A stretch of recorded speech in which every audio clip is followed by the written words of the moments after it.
কি রে দোস্ত, কেমন আছিস? ফোন টোন আর করিসনি, সব ভালো তো? এই ভালো আছি। ফোনটা আরে খারাপ হয়ে গেছিল তো, তাই তোকে আর ফোন করতে পারিনি। আরে তোর মাথায় চুল উঠে যাচ্ছে, কি হয়ে গেছে? সব দুশ্চিন্তায় উঠে যাচ্ছে। তা তোর আবার কিসের দুশ্চিন্তা রে? টাক পড়ে যাচ্ছে তো, সেই দুশ্চিন্তায় রে। চল রেস্টুরেন্টে যাবো, চল। তুই খাওয়াবি তো? जनता माफ नहीं करेगी। হ্যাঁ হ্যাঁ, চল খাওয়াবো। দোস্ত, বিশাল একখান না চাকরি একটা পাইছি। झूठ बोलो। দামি গাড়ি, থাকা খাওয়া সব আছে। কি বলিস রে? তা সেটা কি পোস্টের কাজ? মানে ড্রাইভারের কাজ। भूतिया बनाया तुमको। গজব বেজতি। ধ্যার, জানিস পচা, এখন আর কাকু কাকিমা কেউ ঝগড়া করে না।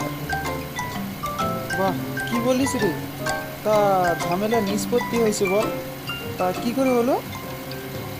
আরে তাদের তো ডিভোর্স হয়ে গেছে।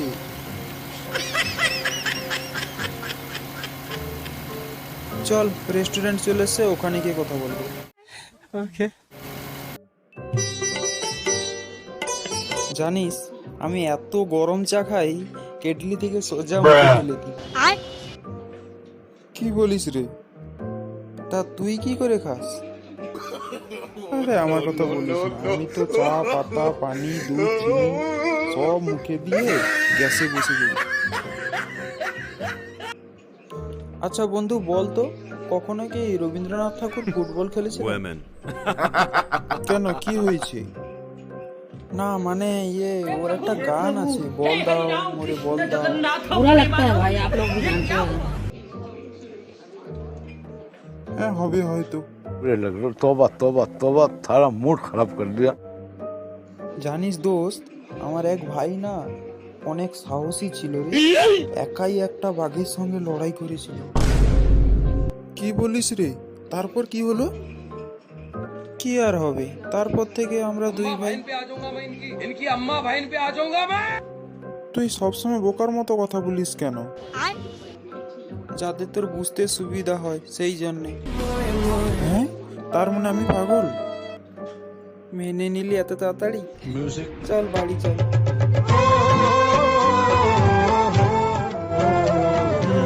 চল। আচ্ছা ঠিক আছে, এখন বাড়ি যা, পরে আবার কথা বলবো, ফোন করিস। হ্যাঁ হ্যাঁ, ফোন করব। তুইও ভালোভাবে বাড়ি যা। বাই। তো হ্যালো বন্ধুরা, আমাদের ভিডিওটি যদি ভালো লেগে থাকে লাইক কমেন্ট শেয়ার, এবং এইরকম আরও যদি ভিডিও পেতে চাও তাহলে আমাদের চ্যানেলটিকে সাবস্ক্রাইব করে দাও।